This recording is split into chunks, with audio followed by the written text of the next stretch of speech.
Magazine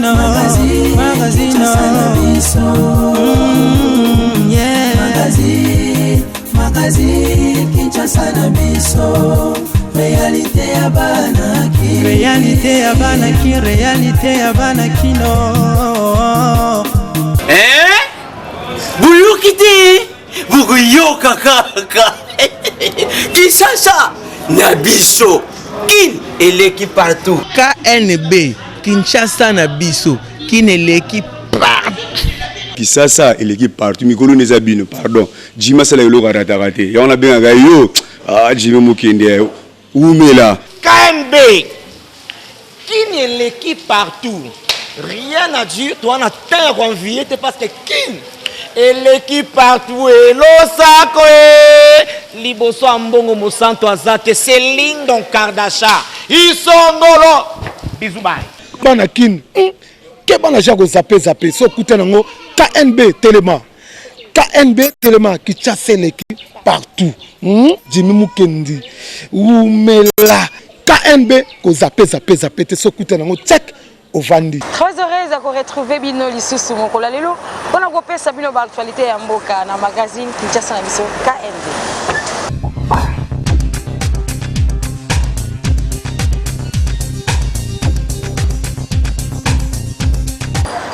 Dans l'actualité, on a Sabino qui est leader, il y a la Mouka, plateforme politique, il y a opposition, Basangana qui est en réunion, il y a présidium convoqué par Moïse Katumbi dans le Lubumbashi, Mokola mardi 30 juillet 2019. Pour la détail, dans le commentaire.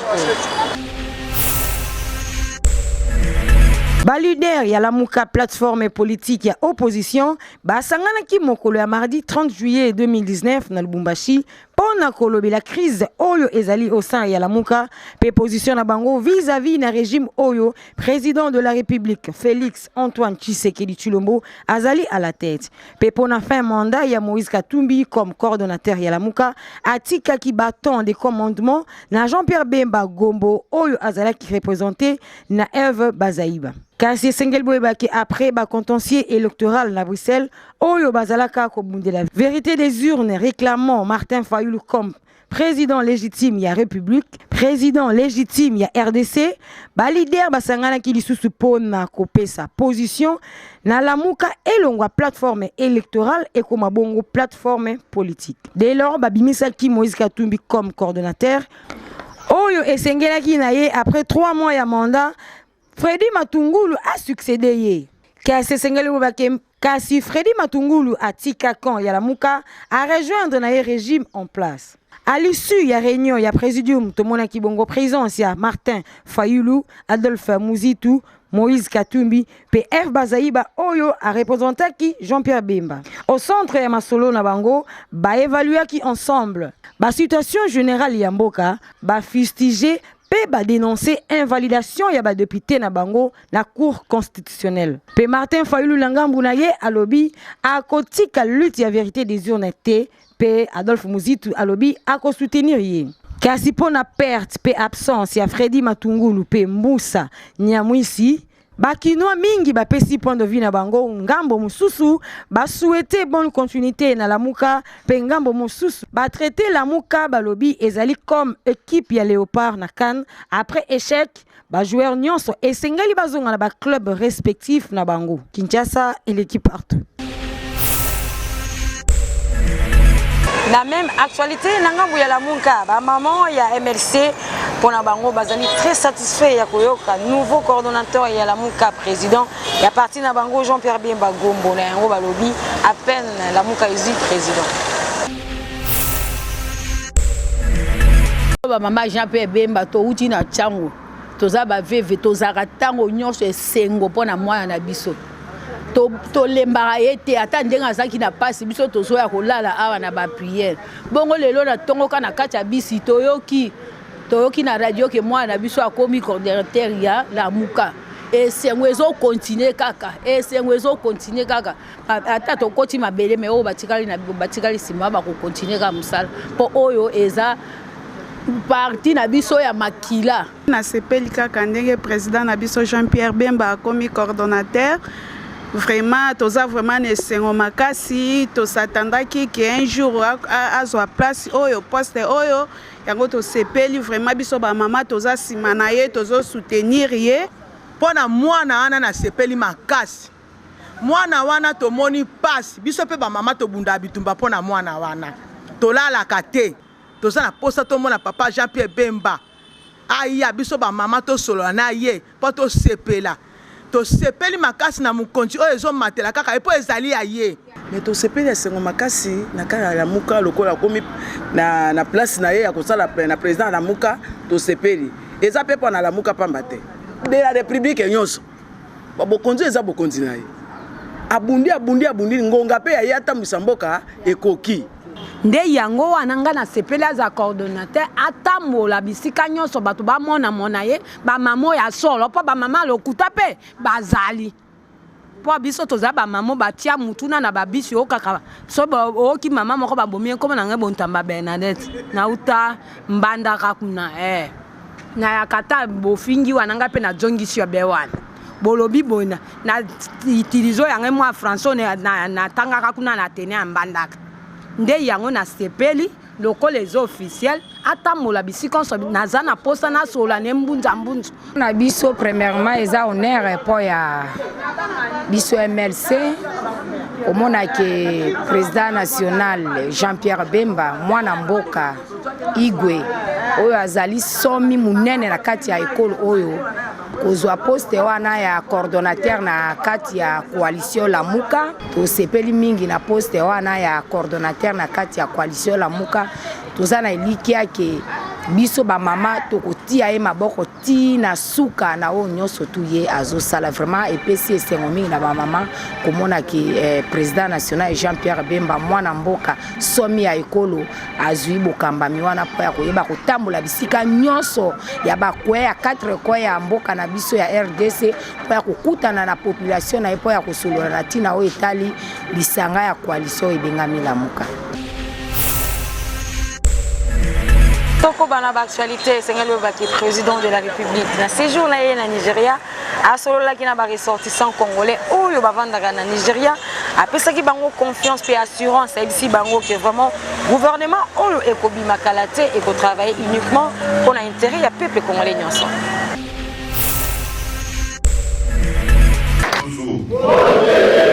Likambo liboso nakolo banabino c'est que ba négociation oyo tozalaki kosala ekomi na suka, c'est-à-dire dans quelques jours Congo mboka na bino ekokoma na gouvernement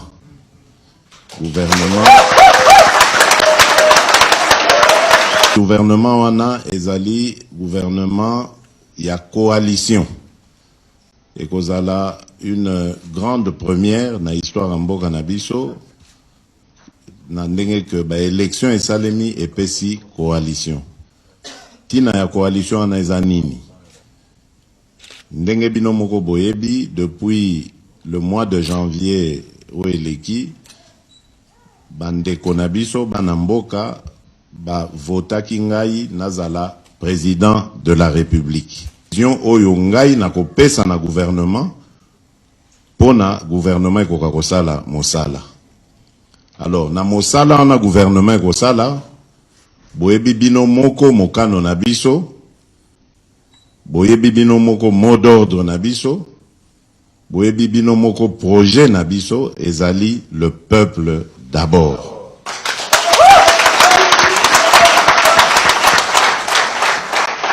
Donc, gouvernement wana ngai nakoki ko rassurer bino, et kozala gouvernement moko ya changement. Bolanda batoyo bakozala na kati te, étiquette na bango te, passé na bango te, ndenge na lobaka na campagne na ngai banda uta e bandaka ti na ndenge sili na lobaki soki na zwi bokonzi na mboka ana na koya na bolingo ya mboka na bolingo ya moninga na yo ndeko na yo congolais. Ba mama na batata oyo bako former gouvernement wana mosala na bango ekozala kosalela mboka bakozala baumbu ya peuple congolais esika nyonso congolais akozala tokotika ete mosala na biso ekozala kosalisa ye na bino mpe bozali awa boyeba ndenge kovanda na bandeko na biso banigérian boluka te toya kopotana na bango po bakomi komalmene bana mboka po biso eza le peuple d'abord donc oyo asimbi congolais asimbi mokonzi ya mboka.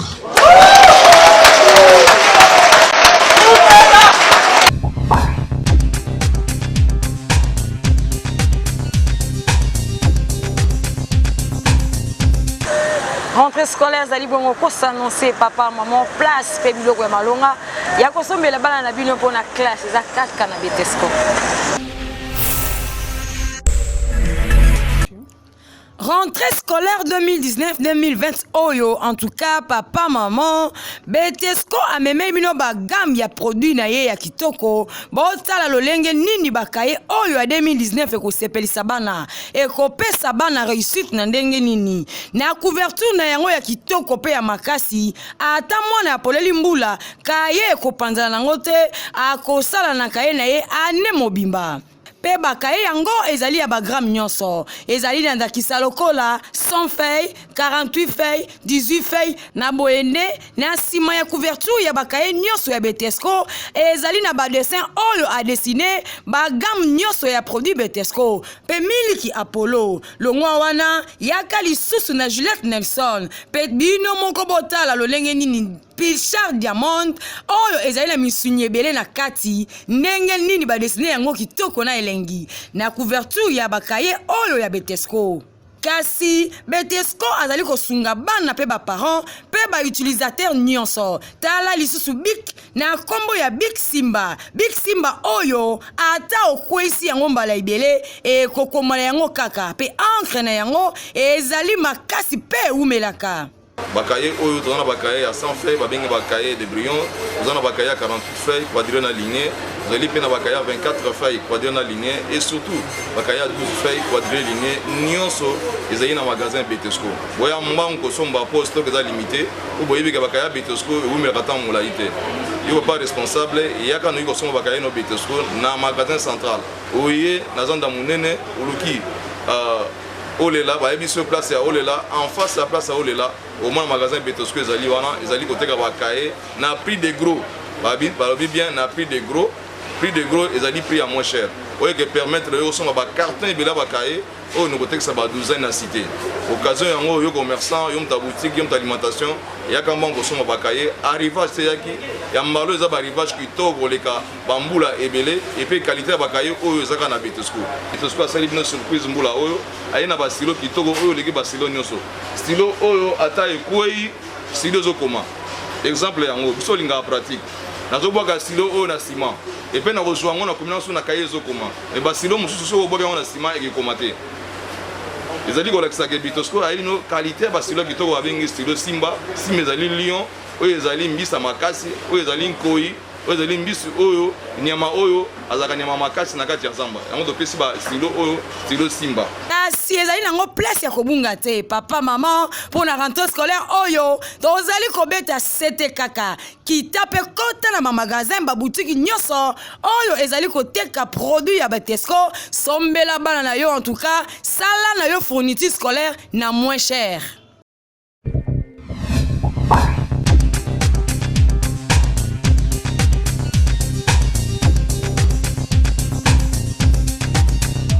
KNB tolukaka toyeba lelo toluki toyeba soki mobali lingo bala mwasi eke aza na bana pe imposer yo que po bala ye sengeli oza charge ya bana wana pourtant papa na bango aza vivant yo papa okosala nini.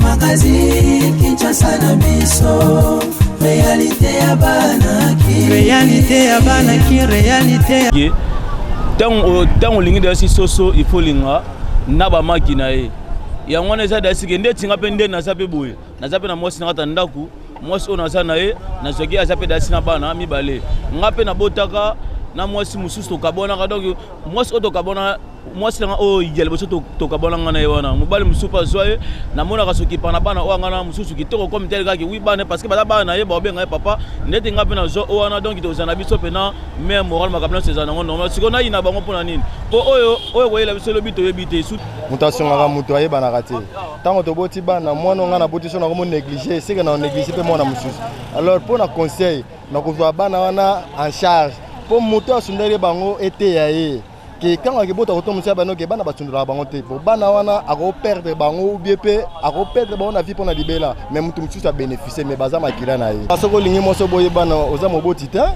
ko linga mo si tango kutia na foyer na ye sepela na foyer na ye monsieur pe nzambe apimeli yo mabota mais grâce na ye asungi yo vana bana na yo sungi bana pe un jour bako sunga yo na wana no kozoka bana po bana wana baza bana na ngai soki na tiki ndeti bana wana bazala kaka epa ya parent wana emela biso trouble na kati ya famille il faut nazwa bana wana baza bana na ngai il faut na bala bango na bali nyonso na tina ordre na kolandela mwasi na nga bizaleli na ye po azonga lisusu epa na ye te papa bango azali donc c'est que le roi change ça ya papa c'est que papa faut change na ye donc mwasi akobema change na ye depuis mwasi ala makokiki lokola papa bango azali il faut papa na bango moko azwa change na ye.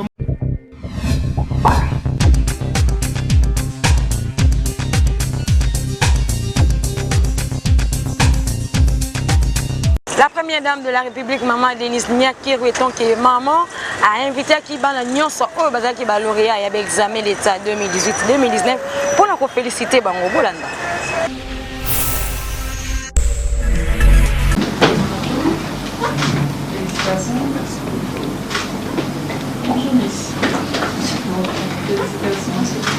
Diplômé lauréat oyo à chacun ndenge bozali komona bango boye bazwaki 89% par personne na option ya biochimie pe maths physique na examen d'état 2019 awa na ville province Kinshasa.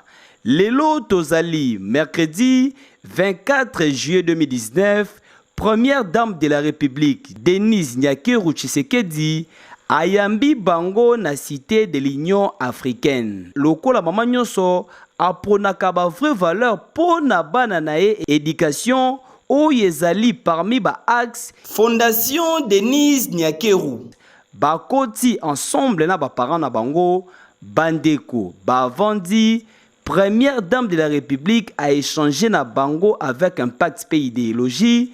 Lauréat nyonso azalaki na droit ya question pe réponse échange ezalaki kitoko opesimbwa aboyi. Kolonga wana repas obligé bakoti ensemble na maboti na bango na première dame kokamwa komikitisa ya boye nanu tomona te balie na première dame lokola nyonso esalamaki na couloir ya cité de l'Union africaine bazangaki te koleka pe kokutana na mokonzi ya mboka oyo encourageaki bango lisusu en plus bapesi ba perspective d'avenir na bango lokola bazali ba jeune oyo basali fierté non seulement ya ville province ya Kinshasa mais ya République démocratique du Congo mobimba elakisi ya solo éducation ya malamu ezalaka awa. Satisfait na rencontre oyo na première dame de la République ya RDC parents ya ba lauréat ba communicaki boye bananga ezali boye liboso na otonda nzambe osoki nzambe te liboso te makona biso kati nesika oyo te nzambe alingaki ete atombola biso tokoka kosama kokati na lopango oyo po tomotolekaka tomona onka libanda me na kati tokota te nzambe nanga liboso ya kokota a na nzela na mwana antoka natondi nzambe mpe natondi mama Denise po soki mpe azalaki na bolingo te alingaki koyamba biso te me lokola alakisi bolingo yambi biso toyebi ete kosuka awa te ezokontinue bolingo yango ezokontinue kilo na bana na biso nayebi ke kosalika makama minene na bana na biso donc yango kana koloba merci ya mingi. Je dirais que je suis animé d'un double sentiment. Le premier sentiment, c'est le sentiment de joie, de savoir que mon fils a obtenu un pourcentage de 89%, un pourcentage très élevé à l'examen d'état de l'édition 2019. Et le second, c'est l'honneur qui m'anime d'être reçu par la première dame maman Denise Tshisekedi à l'occasion de la réussite de mon enfant. Je suis heureux de franchir pour la première fois les portails de l'OIA à cause de la réussite de mon fils. Le projet qui m'anime, d'abord, c'est la grande responsabilité que j'ai en tant que papa de pouvoir encadrer cet enfant pour qu'il aille très loin. Et comme maintenant, ce que nous avons eu comme honneur n'est pas un honneur de la famille biologique, c'est un honneur de tous les pays parce qu'il est lauréat pour toute la République démocratique du Congo. Communication. Je trouve que nous avons une première dame qui est très simple. Je pensais rencontrer une dame bien remplie, bien pariée, tout ça, alors que je rencontre plutôt une mère et pas trop une première dame. Bien sûr que oui, déjà j'ai des rêves et elle est une personne qui s'ajoute sur mon parcours, qui me souffle à l'oreille que tu dois atteindre la perfection. Donc c'est un peu ça. Personnellement, elle m'a beaucoup encouragée dans le choix, surtout de la médecine. Elle m'a encouragée dans la spécialisation et aussi elle m'assure qu'elle pourra être là au temps convenu pour apporter les meilleurs afin que j'atteigne le sommet. Non, moi je n'y pensais pas vraiment. Je savais que je pourrais être lauréat, mais rencontrer la première dame là, vraiment je ne m'imaginais pas. On parlait plutôt du ministre de l'EPSP, mais rencontrer la première dame et voir ce qu'elle a pu faire avec nous, vraiment, ça m'a étonné et je suis vraiment très content de cela, de cet acte. Oui, ça me donne vraiment plus de motivation puisque la manière dont elle nous a encore conseillé, elle nous a encore motivé, elle nous a demandé d'aller de l'avant, de toujours faire plus, de toujours encore fournir des efforts. Donc je pense que même à l'université, vraiment je ferai encore plus ce que j'ai fait à l'école. Éducation ya jeunesse congolaise, yangonde ezali parmi ba piliers oyo première dame de la République Denise Nyakero Tshisekedi azali ko bunda butupe moi pour na ko permettre jeunesse congolaise et kende se liboso boyende zalaka. Ekeyo, oui. Triste nouvelle participer au sein d'artistes et comédiens. Na mawa ko bungisa moko ya bango artistes et comédiens Mindolo ya théâtre de chez nous ba voisin na ya quartier puis ya commune ya Lemba balela qui vraiment makasi na micro ya KNB.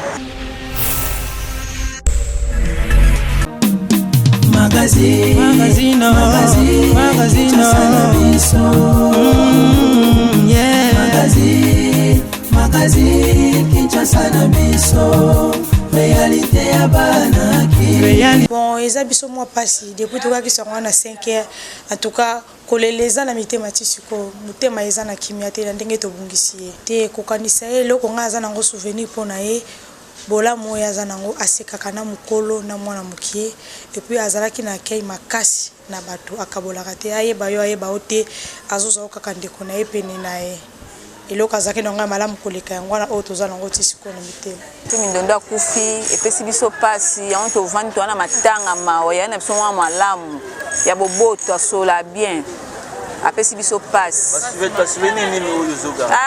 ebele papa ya koloba kutu ya te samedi déjà aye na keke auti na musika ville tolie tosekaka na ye na bamatanga tovandaka tozolia esali biso pasi ça fait mal hein nayebaki ye azali semeki na ngai azali mwa mo malamu atuka tatika komona na kasha mabete malamu ayebi kovanda na bato tana exemple nano nana bimi nano na moke te tana na ebele bato bazobuta commune na commune bazo na esika oyo mwa mo malamu mpenza ayebi kovanda donc ba souvenir na ye normalement na moni ke afanda na libota na ye bien na quartier pe bien na bato na ba mama na bana mutu nyonso to azomona ye mwana moke mokolo azomoneka mutu na plan na ye azali na kasha mabete na ye ko na ye bakinde Mindondo Solange mingi azali mwana tovandi na ye balabala moko mais sali vraiment mawa mingi ya komona liwa na ye na 4h du matin ya lelo talaka biso nyonso penze epesi biso malili pe pasi na motema vraiment nayebi malamu navandi na balabala moko azali mwana ngai toyebani kitoko makasi. En tout cas ndeko Mindondo naza ko garder ba souvenir ne makasi en fonction ya ba théâtre na ya salaka na groupe Salongo na RTNC et puis naza ko garder ba bon souvenir na ye makasi na nini na bango ba salaka ya nini obabinaka ezali nini ballet national. Vraiment en tout cas ezali ba bon souvenir naza ko garder pa na ye. Et puis naza ko garder ce souvenir ya kozala ke pa na bango mukolo babalisaki abeninga lobi mama yaka kolambela ngai mbika nakenda kolambela bango mbika kitoko makasi ayambanga kitoko makasi. Vraiment que son âme repose en paix.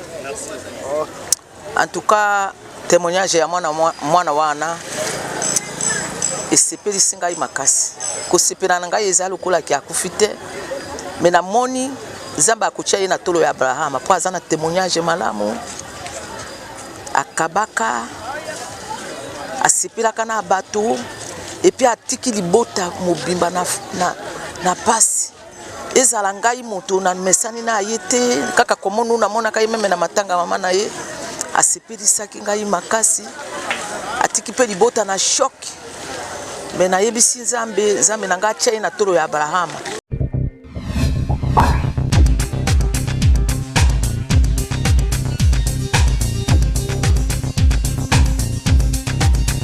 Ancien joueur ya Real de Madrid des Français d'origine congolais Claude Makelele azalaki bongo en contact na président de la République semaine eleki na OIA pe salideva volana.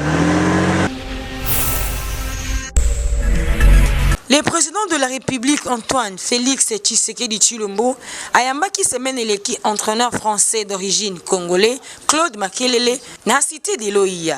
Entretien na bango selon ba différentes sources, ancien joueur ya Real de Madrid alobelaki disponibilité na ye par rapport ya équipe nationale ya RDC. Après échec ya Léopard mingi ya ba amoureux ya ballon rond, balingi lisusu présence ya Ibengete na équipe nationale. Kasi ya ko retenir sur Claude Makelele zali ya koyeba que abima 13e na liste ya ba joueur ya Ballon d'Or na 2005, pe vainqueur na Ligue des Champions na 2002, pe lisusu abeta na finale ya Coupe du Monde ya 2006. Claude Makelele, 46 ans d'âge, suite à une performance naïe comme entraîneur, il y a un club belge et belé, ba limoja ye mais atikala ambassadeur il y a club belge. Pe sengeli ko yeba kina parcours naïe aleka pe entraîneur na ba club européen et belé, lokola Swansea na Bastia. Mais ti lelo azali ko faire partie na staff technique il y a Paris Saint-Germain pe AS Monaco. Sur ba rumeur oyo ezali ko circuler avant rencontre même il y a Claude Makelele na président de la République après rencontre na bango ba ki non ba confirmer départ ya Ibengi. Na oyo etali arrivé à Claude Makelele au sein ya Léopard avis ezali partagé na ngambu ya population. Mais na ngambu ba joueur oyo ba évoluer au sein ya Léopard bazali très satisfait na arrivée à Claude Makelele selon ba dernière déclaration na bango oyo ba wotaki kusala na ba média. A cité Cédric Bakambu pe Youssouf Moulumbu. Président de la République azali na compétence ya kusala choité pour na entraîneur pour ezali ko revenir nango na président ya Fekofa Constant Omari. Mais le président akoki kusala topé ko faciliter choix ya Claude Makelele na choix ya Fekofa comme sélectionneur ya Léopard. Kinshasa et l'équipe partout. Là où est allé arriver, il y a Claude Makelele, na équipe nationale, il y a Léopard. Population a petit point de vie, il y a un micro, il y a KNB. Allo Biboye. Mbote na chaîne kitoko, émission kitoko, bosala katala kaka. Chaque fois bolukaka public na bino po ba pese la oyo, eza kotambola na kati ya mboka lokola actualité. Po basolo la masolo oyo ekoki kotala niveau ya sport na biso ndenge nini ekoki kokende liboso ndenge nini Claude Makelele na savoir oyo acquérir na libanda akoki pe ko apporter pour na pays d'origine na ye RDC. Alors to se pays nango mingi yango tozo profiter de l'occasion ya koyebisa na chef de l'État na Claude Makelele na public nyonso ya mboka ya Congo bayeba ke souci na biso ezali po mboka kende liboso. Alors soki Claude Makelele a une vision pour na kozwa équipe na biso na place ya Flora Ibenge et kozala eloko moya malamu. Baba grand joueur congolais mais va changer nationalité le quoi ba Makelele eza esengo mpo moni touti na bavi moko na mboka oyo sur plan footballeur ezalaki trop ya kobeba mais soki président na biso aza na baidéologie ya kozonga na basource eosala biso mpe mwa be soki koti makambo abali te eza pasi lokola tozwi président awuti na idéologie akola na idéologie aye kozwa na idéologie donc c'est que makambo nyonso ya bien rencontre ya chef de l'état na Claude Makelele en tout cas epesi biso esengo mingi. Pourquoi tozoloba ete epesi biso esengo mingi? Pourquoi? Parce que Ibenge ça fait si c'est 3 saisons mobimba oyo a coaché équipe nationale mende akoki kakate malgré akomisaki biso na 3e place mais il y a zalaki vrai coach était mais azalaka chansard parce qu'akutanaka nde na ba joueur ya kitoko yango na pesi merci mingi vraiment na chef de l'état pona choix oyo asali ya kokende koduka Claude Makelele parce que tozan espoir ete mbula oyo ezali koya 2021 ako qualifier biso pe tokozala na coupe pona mbala oyo. Rencontre ya Félix Tshisekedi na Claude Makelele pona ngai na sepeli en makasi peli makasi asali choix ya bien pour Claude Makelele aza congolais heureusement qu'il a changé ki sonalité na ye akozala na souci ya mboka na biso Ibenge lokola ye na Congo pona lokoso ya mbongo yango nazo sala mabe parce que signé contrat na gouvernement na biso te $18,000 na yewan akozwango lisusu te parce que ngai mukolo wana balambela ki nga soso na nga na mesa tango topolaki na ba penalty na lia fufu wana tozo comprendre ngai naza na kanda wana ya Ibenge asalele makambu na ye na équipe ya avec club ozo landanga bien. Merci na attention bozole mbate ko pesa na magazine Kinshasa na biso oyo elobela rabino ba réalité ya vie ya Kinshasa KNB kasi et comme na ngona suka botika la toujours côté branché pe bon s'abonner massivement na compte YouTube Kinshasa na biso mais vraiment Kinshasa oyo il est qui partout magazine na biso magazine Kinshasa na biso